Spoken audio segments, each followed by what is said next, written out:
안녕하세요, 여러분. 오늘은 한 어머니가 보내주신 사연을 읽어드리려고 합니다. 제목부터 마음이 무거워지는데요. 딸이 명의만 빌려달라 했는데 전화 한 통에 피가 거꾸로 솟았다는 사연입니다. 듣다 보면 정말 화가 치밀어 오르실 텐데요. 끝까지 들어보시기 바랍니다. 사연자의 이야기. 저는 올해 61세, 남편을 10년 전에 먼저 보내고 혼자 살고 있는 여자입니다. 딸 하나, 아들 하나를 키웠는데 오늘 이야기할 주인공은 제 첫째 딸입니다. 딸 이야기부터 해드릴게요. 어릴 때부터 정말 예쁘고 똑똑한 아이였어요. 공부도 잘했고 성격도 순하고, 남편이 살아있을 때는 우리 큰딸은 정말 착하다, 나중에 효녀가 될 거야 라고 늘 자랑했을 정도였거든요. 중학교 때까지만 해도 그랬어요. 집에 오면 제일 먼저 엄마 오늘 뭐 도와드릴까요? 라고 물어보는 아이였어요. 빨래도 개켜주고 설거지도 하고 동생도 잘 챙겼죠. 고등학교 올라가서도 마찬가지였습니다. 성적도 상위권이었고 친구들 사이에서도 인기가 많았어요. 선생님들도 어머님 딸은 정말 모범생이에요 라고 칭찬을 아끼지 않으셨죠. 대학교는 서울 시내 괜찮은 곳으로 갔어요. 경영학과였나? 암튼 그때도 착했어요. 한 달에 한 번은 꼭 집에 내려왔고 명절 때도 빠짐없이 와서 제사 준비도 도와주고 그랬거든요. 졸업하고 나서도 좋은 회사에 취직했어요. 대기업은 아니었지만 안정적인 곳이었죠. 그때만 해도 저는 정말 자랑스러웠어요. 내가 딸 잘 키웠구나 싶었거든요. 26살 때 지금 사위를 소개받았어요. 첫인상은 나쁘지 않았습니다. 키도 크고 인사도 예의 바르게 하고 직업도 나름 괜찮았거든요. IT 회사 다닌다고 했나요? 연봉도 그럭저럭이었고요. 결혼할 때도 별 문제 없었어요. 양가 부모들끼리 만나서 예식장도 잡고 신혼집도 마련하고, 그때까지만 해도 사위가 저한테 어머님, 딸 잘 모시겠습니다 라고 정중하게 인사했던 기억이 나네요. 결혼 초기에는 정말 좋았어요. 명절 때 오면 사위도 열심히 일 도와주고 딸도 예전처럼 착했고, 손자 낳고 나서도 마찬가지였어요. 제가 딸 산후조리할 때 한 달 동안 집에서 도와줬는데 사위가 고맙다고 용돈까지 따로 주더라고요. 그런데 문제는 여기서부터 시작됐어요. 손자가 돌 지나고 나서부터인가 딸의 태도가 조금씩 바뀌기 시작했어요. 예전엔 일주일에 한 번은 꼭 안부 전화를 했는데 점점 뜸해지더라고요. 제가 전화해야 받고 그것도 바쁘다는 소리만 반복하고, 특히 사위가 승진하고 나서부터는 더 심해졌어요. 집에 놀러 가면 예전에는 엄마 왔어요? 어서 오세요 하던 게, 아, 엄마 미리 연락하고 오시지 라는 식으로 바뀌었거든요. 손자도 점점 저한테서 멀어지고, 예전엔 할머니 하면서 달려오던 아이가 숨어버리고 그래요. 딸한테 물어보니까 요즘 낯가림이 심해서라고 하는데 뭔가 이상했어요. 그래도 내 딸이니까 그냥 바쁘고 힘들어서 그런 줄로만 알았어요. 젊은 부부가 아이 키우면서 직장 생활하기가 얼마나 힘들겠어요. 남편 없이 혼자 살다 보니까 외로울 때도 많았지만 그래도 딸이 잘 사는 것 같아서 위안이 됐어요. 가끔 용돈도 주고 손자 옷이나 장난감도 사주고 그랬거든요. 그러다가 3년 전 딸한테서 그 전화가 온 겁니다. 엄마, 상황이 좀 복잡해요. 제 명의로 하면 대출도 어렵고 계약금 중도금도 급하게 처리해야 해서 엄마 이름으로 계약하고 돈은 저희가 나중에 드릴게요. 대출도 저희가 갚을 거예요. 처음엔 무슨 소리인지 이해가 안 됐어요. 자세히 들어보니까 아파트를 사려는데 사위가 대출을 너무 많이 받아서 추가 대출이 어렵다는 거였어요. 그래서 제 명의로 계약하고 대출받아서 집을 사겠다는 거였죠. 엄마, 정말 형식적인 거예요. 돈은 저희가 다 낼 거고 몇 년 후에 제 명의로 바꿀 거예요. 지금 집값이 오르고 있어서 서둘러야 한다고 공인중개사가 그러더라고요. 그때만 해도 저는 딸을 믿었어요. 내 딸이 나를 속일 리가 없다고 생각했거든요. 그리고 솔직히 딸 가족이 더 좋은 집에서 살았으면 하는 마음도 있었고요. 그래, 엄마가 도와줄게. 대신 절차는 제대로 해야 해. 당연하죠, 엄마. 정말 고마워요. 그렇게 시작된 일이었습니다. 계약 당일 딸과 사위와 함께 부동산에 갔어요. 35평 아파트였는데 시세가 6억 정도 됐어요. 계약금이 6천만 원이었는데 딸이 엄마, 계약금은 저희가 준비 못해서 라고 하더라고요. 그때부터 뭔가 이상하다는 생각이 들었어요. 돈은 자기들이 낼 거라고 해놓고 계약금부터 제가 내는 게 말이 되나 싶었거든요. 딸아, 계약금도 엄마가 내야 하는 거야? 엄마, 죄송해요. 사실 예상보다 계약금이 많이 나와서 저희가 모은 돈으로는 부족해요. 대신 중도금이랑 잔금은 저희가 낼게요. 사위도 옆에서 어머님 정말 죄송합니다. 꼭 갚아드리겠습니다라고 머리를 숙였어요. 딸을 생각해서 계약금을 냈어요. 제 전 재산의 절반이 넘는 돈이었죠. 평생 모은 돈을 딸을 위해 쓰는 건데 뭘 못하겠나 싶었어요. 중도금 날짜가 다가왔어요. 2억 원을 내야 했는데 딸한테서 연락이 왔어요. 엄마, 중도금도 잠시만 대출받아서 내주실 수 있어요?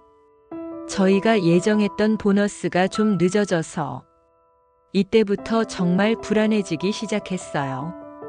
계약금에 이어서 중도금까지 제가 내야 한다는 게 말이 안 됐거든요.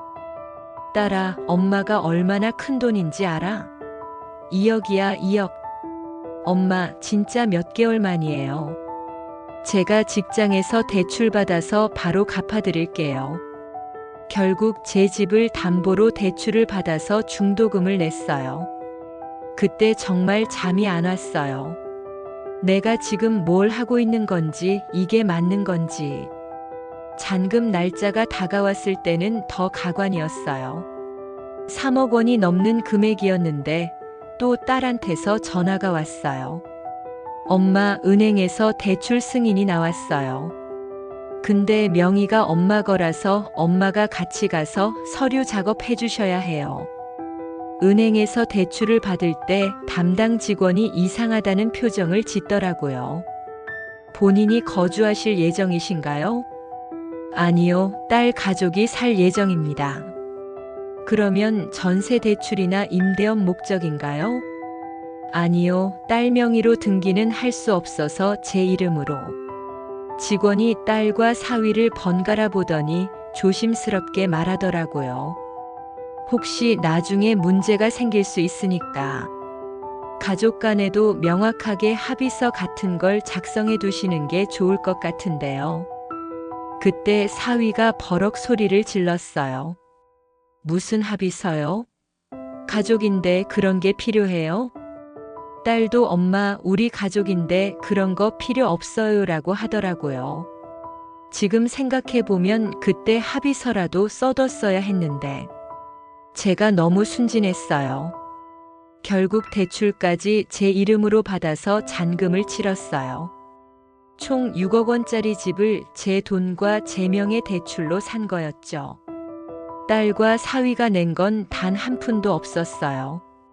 입주 날짜가 정해졌을 때 딸이 말했어요. 엄마, 저희랑 같이 사시는 게 어때요? 집도 넓고 혼자 사시는 것보다 낫잖아요. 처음엔 좋은 생각인 것 같았어요. 딸 가족과 함께 살면서 손자도 가까이서 볼 수 있고 외롭지도 않을 것 같았거든요. 정말 엄마가 같이 살아도 괜찮을까? 당연하죠, 엄마. 사실은 저희도 아이 봐주시면 도움이 될 것 같아서요. 그렇게 해서 같이 살게 됐어요. 처음 몇 달은 괜찮았어요. 딸도 고마워했고 사위도 예의 바르게 대했어요. 제가 청소도 하고 빨래도 하고 손자 돌보는 것도 도와주고 그랬거든요. 그런데 시간이 지나면서 분위기가 바뀌기 시작했어요. 제일 먼저 사위의 태도가 달라졌어요. 어머님, 냉장고는 좀 정리하면서 쓰세요. 어머님, 손님 오실 땐 미리 말씀 좀 해주세요. 어머님, TV 소리가 너무 큰 것 같은데. 처음엔 그럴 수도 있다고 생각했어요. 서로 다른 생활 패턴을 맞춰가는 과정이라고. 그래서 최대한 조심하려고 했어요. 제 방은 제일 작은 방이었어요. 딸 부부는 안방, 손자는 큰 방, 저는 작은 방 하나. 그것도 창고처럼 쓰던 곳이었거든요. 그래도 딸이 엄마 여기가 제일 조용해요라고 해서 그냥 썼어요. 밤에 거실에서 TV를 보고 있으면 사위가 나와서 한숨을 쉬면서 물을 마시고 들어가요. 눈치가 보여서 TV 소리도 줄이고 일찍 방으로 들어가곤 했죠. 아침에 일어나서 화장실 가려고 하면 사위가 먼저 들어가 있어요. 30분, 40분씩 나오지 않아요. 할 수 없이 기다리다가 결국 참다가 속이 아플 때도 많았어요. 식사 시간도 문제였어요. 제가 먼저 차려놓고 기다리고 있으면 딸 가족이 와서 먹고 저는 설거지를 하는 게 일상이 됐어요. 같이 먹자고 해도 엄마는 천천히 드세요. 저희는 빨리 먹고 나가야 해서라고 하더라고요. 가장 서러웠던 건 손자와의 관계였어요. 처음엔 할머니, 할머니 하면서 따르던 아이가 점점 저를 멀리 하더라고요. 하루는 손자가 넘어져서 울고 있길래 제가 달래려고 했어요. 그런데 딸이 급하게 달려와서 아이를 저한테서 빼앗아 가더라고요. 엄마 괜찮아요. 제가 할게요. 왜? 엄마가 하면 안 돼? 아니에요. 그냥. 아이가 요즘 예민해서. 나중에 알게 된 건데 사위가 손자한테 할머니는 우리 집에 얹혀 사는 거야. 너무 가까이 하지 말라고 말했다는 거예요. 손자가 어린이집에서 친구한테 그 말을 했다가 선생님이 딸한테 연락했다고 하더라고요. 그때 정말 충격이었어요. 얹혀 산다고? 내가 돈 내고 산 집에서? 하지만 참았어요. 괜히 문제 만들고 싶지 않아서요. 딸과 사위 사이가 틀어지면 손자만 고생할 거라고 생각했거든요. 대출금은 매달 제 통장에서 자동이체로 나갔어요. 250만 원씩. 딸이 엄마 대출금은 저희가 드릴게요라고 해서 기다렸는데 첫 달에만 입금하고 그 다음부터는 안 줬어요. 딸아, 대출금 언제 줄 거야? 엄마, 이번 달은 상황이 안 좋아서. 다음 달에 몰아서 드릴게요. 다음 달이 되어도 주지 않았어요. 그 다음 달도 마찬가지였죠. 딸아, 이거 안 되겠다. 엄마 돈 다 떨어진다. 엄마, 조금만 더 기다려주세요. 남편 회사 상황이 안 좋아서. 그렇게 6개월이 지났어요. 제가 낸 대출금만 1,500만 원이었어요. 제 예금은 바닥이 나기 시작했죠. 그런데 이상한 일이 있었어요. 딸 부부가 새 차를 샀더라고요. 7천만 원짜리 SUV였어요. 딸아, 차는 어디서 돈이 나왔어? 아, 그거요? 남편 회사에서 리스로 해준 거예요. 리스라고 해도 매달 돈이 나가는 건 마찬가지잖아요. 대출금은 못 준다면서 차는 새로 사고. 뭔가 이상했어요. 그리고 사위의 태도는 점점 더 나빠졌어요. 저녁에 제가 거실에서 뉴스를 보고 있었어요. 그런데 사위가 나와서 리모컨을 확 빼앗아 가더니 채널을 바꾸는 거예요. 어머님, 아이가 만화 보려고 해요. 그럼 아이 방에서 보면 되잖아. 아이 방 TV가 고장났어요. 그러면서 눈으로 빨리 비키라는 신호를 보내더라고요. 할 수 없이 제 방으로 들어갔죠.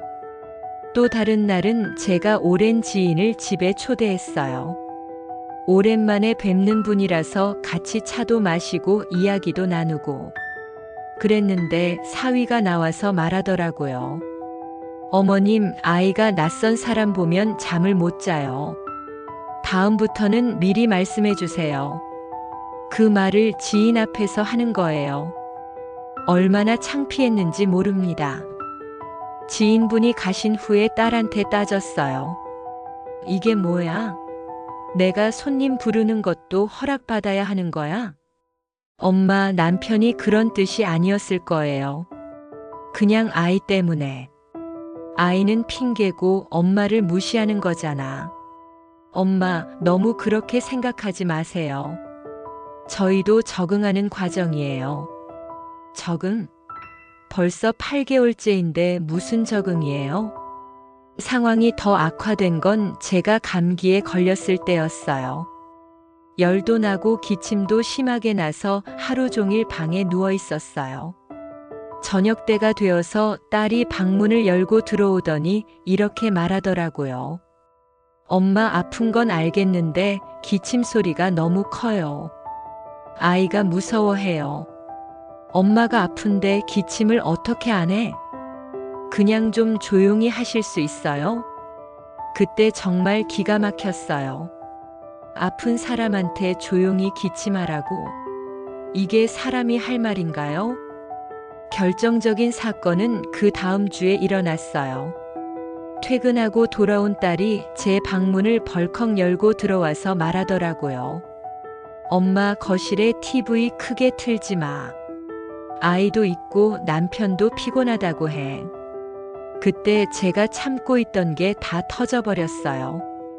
야, 이게 누구 집인데? 엄마가 돈 내고 산 집인데 내가 TV도 못 봐? 엄마, 그렇게 생각하시면 안 되죠. 저희가 같이 살고 있는데. 같이 산다고? 너희는 대출금 한 푼도 안 내면서 같이 산다고? 엄마가 명의만 빌려주신 거잖아요. 실제로는 저희 집이고. 그 말 듣고 정말 어이가 없었어요. 명의만? 돈도 다 내가 낸 건데? 야, 너 정신 차려라. 계약금부터 중도금, 잔금까지 다 엄마 돈이야. 엄마, 목소리 좀 낮추세요. 이웃에서 들어요. 그날 밤 정말 잠을 못 잤어요. 내가 지금 뭘 하고 있는 건지, 이게 맞는 건지. 머릿속이 복잡했어요.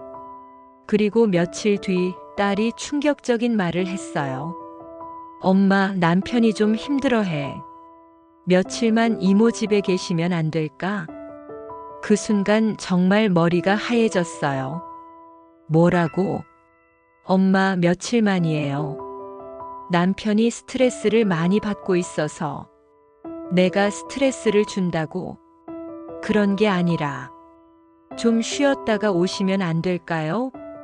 그 말 듣고 저는 제 방에 가서 가방을 쌌어요. 더 이상 참을 수가 없었거든요. 좋다. 며칠만 그러는 거지. 네, 엄마. 정말 며칠만. 이모 집에서 5일을 있었어요. 그런데 딸한테서 돌아오라는 연락이 없었어요. 제가 먼저 전화했죠. 딸아, 언제 집에 들어가면 되지? 엄마, 조금만 더 계세요. 조금 더가 얼마나? 일주일만 더. 일주일이 지나도 연락이 없었어요. 이번엔 제가 직접 집에 갔어요. 문이 안 열리더군요. 비밀번호가 바뀌어 있었어요. 문을 두드렸어요. 야, 문 열어라. 엄마야. 하지만 아무 반응이 없었습니다. 차는 주차되어 있는데 사람은 없는 척 하는 거였어요. 딸한테 전화했죠. 문 왜 안 열어? 엄마, 저희 없어요. 차가 있는데 없긴 뭐가 없어. 엄마, 이모 집에서 좀 더 쉬고 계세요. 그때부터 정말 이상하다는 생각이 들었어요. 뭔가 계획된 일이라는 느낌이었거든요. 그리고 일주일 후 딸한테서 결정타가 왔어요. 엄마, 차라리 이참에 따로 사시는 게 어때요? 저희도 아이 키우고 하려면 독립이 필요해요. 그 말에 정신이 번쩍 들었습니다. 뭐라고? 독립? 누가 누구한테 독립한다는 거야? 엄마, 저희도 이제 가정을 꾸리고 있는데. 야, 이 집은 엄마 이름이야. 돈도 엄마가 냈고. 엄마가 도와주신 건 고맙지만 명의만 엄마 거지 사실상 저희 집이잖아요. 대출도 저희가 내고 있고 엄마 돈은 나중에 정리해서 드릴게요. 대출을 자기들이 낸다고? 지금까지 한 푼도 안 줬으면서. 야, 너 지금까지 대출금 한 푼이라도 줬어? 8개월 동안 2천만 원 넘게 다 엄마가 냈어. 엄마, 그거는 나중에 정리하기로 했잖아요. 정리? 언제? 어떻게? 조금씩 드릴게요. 근데 이제 따로 사시는 게 좋을 것 같아요. 그때 정말 온몸에 피가 거꾸로 솟는 기분이었어요. 내가 키운 딸이 내가 돈 내고 산 집에서 나를 쫓아낸다고. 더 어이없는 건 그 다음이었어요. 사위가 전화를 바꿔봤더니 이렇게 말하더라고요. 어머님, 저희도 이해해 주세요. 신혼부부가 어머니와 같이 살기는 힘들어요. 요즘 시대가 그래요. 신혼부부? 결혼한 지 벌써 4년이 넘었는데 무슨 신혼부부야? 어쨌든 저희만의 공간이 필요해요. 어머님도 혼자 사시는 게 편하실 거예요. 그때 정말 기가 막혀서 말이 안 나왔어요. 내 돈으로 사놓고 나를 내쫓겠다는 게 말이 되나요? 그 후로 일주일 동안 딸과 사위는 제 전화를 받지 않았어요. 문자를 보내도 답장도 없고 집에 가도 문을 열어주지 않았어요. 견디다 못해서 법무사 사무실을 찾아갔어요. 선생님, 이런 경우에 어떻게 해야 하나요? 법무사 선생님이 등기부등본을 확인해 보더니 말씀하시더라고요. 등기 명의는 어머님이 맞고 대출 채무자도 어머님이네요. 법적으로는 어머님이 완전한 소유자입니다. 그럼 제가 나가라고 할 수 있는 거예요? 물론입니다. 다만 가족 간의 일이니까 한 번 더 대화를 시도해 보시고 안 되면 내용 증명을 보내시는 게 좋겠어요. 그래서 딸한테 마지막으로 전화를 했어요. 딸아, 엄마 말 좀 들어봐. 이렇게 하면 안 되는 거야. 엄마, 저희 결정은 바뀌지 않을 거예요. 어차피 몇 년 후에는 제 명의로 바꿀 예정이었잖아요. 그럼 지금 바꿔. 대출도 내가 받아. 그건 아직 제 신용으로는 어려워요. 그럼 엄마가 계속 대출금을 내야 한다는 거야? 그러면서 집에는 못 들어간다고. 엄마 돈은 나중에 갚아드릴게요. 나중에. 그 말만 반복하더라고요. 알겠다. 그럼 나도 내 방식대로 하겠어. 그리고 법무사 선생님과 상의해서 내용 증명을 보냈습니다.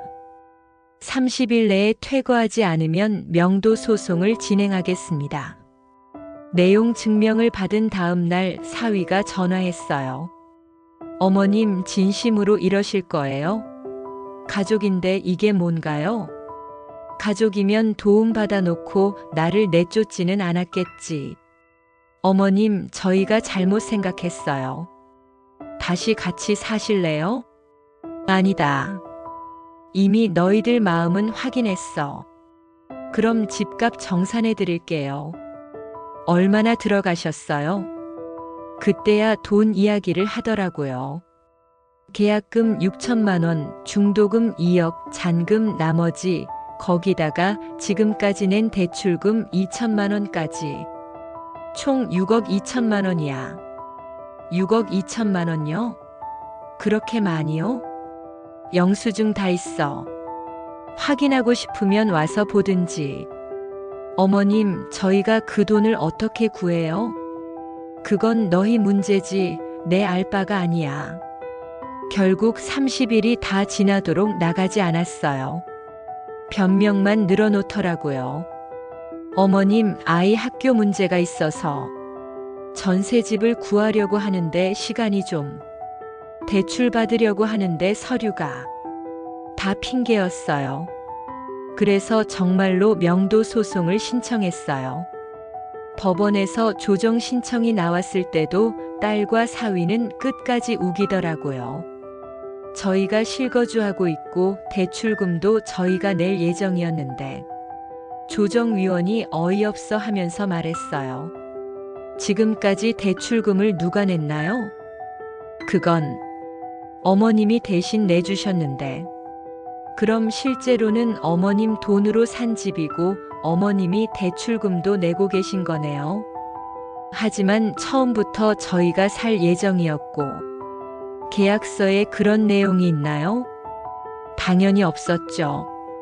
그냥 구두로만 약속했던 거니까. 결국 조정은 결렬됐고 본격적인 소송이 시작됐어요. 그 과정에서 더 충격적인 사실을 알게 됐어요. 딸과 사위가 이미 다른 곳에 전세집을 알아보고 있었다는 거예요. 그것도 제가 내용 증명을 보내기 전부터요. 그 말은 처음부터 저를 내쫓을 계획이었다는 거죠. 명의만 빌린다는 건 거짓말이었고 집을 공짜로 얻기 위한 계략이었던 거예요. 더 화가 나는 건 딸이 주변 사람들한테는 엄마가 욕심을 부려서 집을 뺏으려 한다고 말하고 다녔다는 거예요. 친척들이 저한테 전화해서 말하더라고요. 언니, 딸한테 그러면 안 되지. 애들도 어려운데. 무슨 소리야? 내 돈으로 산 집인데? 딸이 그런 게 아니라고 하던데? 명의만 빌려줬다고. 그때 정말 어이가 없었어요. 딸이 거짓말로 저를 나쁜 사람으로 만들고 있었던 거예요. 소송 과정에서 모든 증거를 제출했어요. 계약금 송금 내역, 중도금 대출 서류, 매달 나가는 대출금 내역까지. 모든 게 제 이름과 제 통장에서 나간 돈이었어요. 판사도 명확하게 말했어요.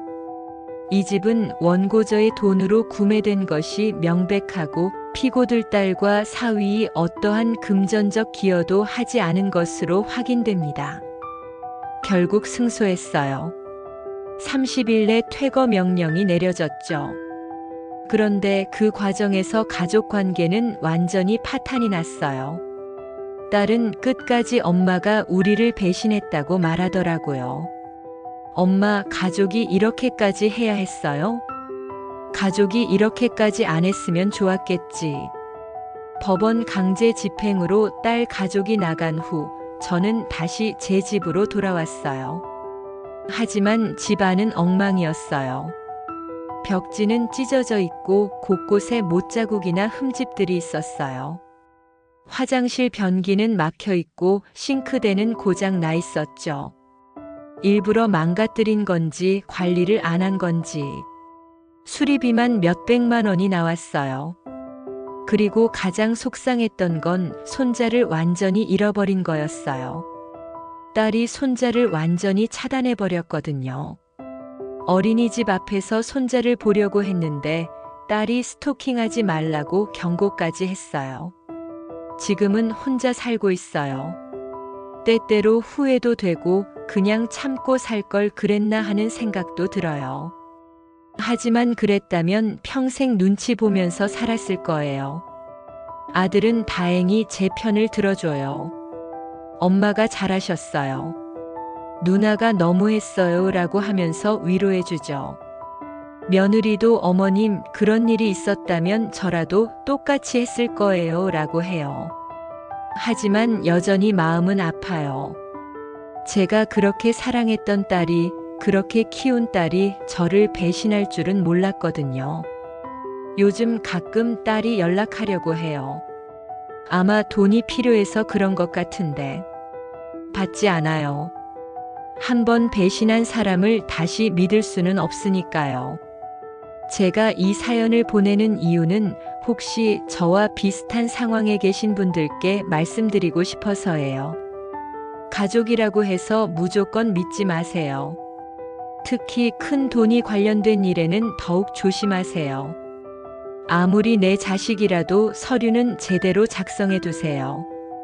그리고 혹시 지금 자녀 명의를 빌려달라는 요청을 받으신 분이 계시다면 다시 한번 생각해 보세요. 명의만 빌려달라는 말 뒤에는 더 큰 계획이 숨어 있을 수도 있어요. 제가 60년 넘게 살면서 이렇게 배신감을 느껴본 적이 없어요. 남편이 죽었을 때보다도 더 충격이었어요. 남편은 어쩔 수 없는 일이었지만 딸의 배신은 선택이었으니까요. 지금도 가끔 꿈에서 어린 딸이 나와요. 엄마 사랑해요라고 말하는 그 아이가요. 그때는 정말 순수하고 착했는데 언제부터 이렇게 변했을까요? 혹시 제가 딸을 키우면서 뭔가 잘못했을까요? 너무 사랑해서 버릇없게 키운 걸까요? 이런 생각들이 밤마다 저를 괴롭혀요. 하지만 후회해도 소용없죠. 이미 일어난 일이니까요. 지금은 혼자서도 잘 살고 있어요. 집도 깨끗하게 수리했고 새로운 일상에 적응하고 있어요. 가끔 외롭긴 하지만 눈치 보면서 사는 것보다는 훨씬 나서요. 그리고 제가 이 일을 겪으면서 깨달은 게 있어요. 가족이라는 이름으로 모든 걸 용서하고 넘어가면 안 된다는 거예요. 때로는 단호하게 선을 그어야 할 때가 있어요. 물론 가슴은 아파요. 아직도 손자 생각하면 눈물이 나고 딸 생각하면 화가 나요. 하지만 그래도 제가 옳은 일을 했다고 생각해요. 혹시 제 사연을 들으시는 분들 중에 비슷한 경험이 있으신 분이 계시다면 혼자 끙끙 앓지 마시고 전문가의 도움을 받으세요. 저도 법무사 선생님이 아니었다면 포기했을지도 몰라요. 그리고 무엇보다 가족이라고 해서 무조건적으로 희생하지 마세요. 본인의 노후도 생각하시고 본인의 권리도 지키세요. 제 이야기가 누군가에게는 도움이 되었으면 좋겠어요. 비록 저는 딸을 잃었지만 제 존엄성은 지켰으니까요. 이 사연을 들으신 여러분, 어떤 생각이 드시나요? 가족 간의 믿음이 무너지는 순간의 충격과 배신감, 그리고 그 속에서도 자신의 권리를 지키기 위해 싸우는 한 어머니의 이야기였습니다. 때로는 가족이라는 이름이 독이 될 수도 있다는 걸 보여주는 사연이 아니었나 싶습니다. 무조건적인 사랑과 희생이 항상 좋은 결과를 가져오는 건 아니라는 것도요. 여러분의 생각은 어떠신지 댓글로 들려주세요. 그럼 오늘 사연은 여기서 마치겠습니다. 시청해주셔서 감사합니다.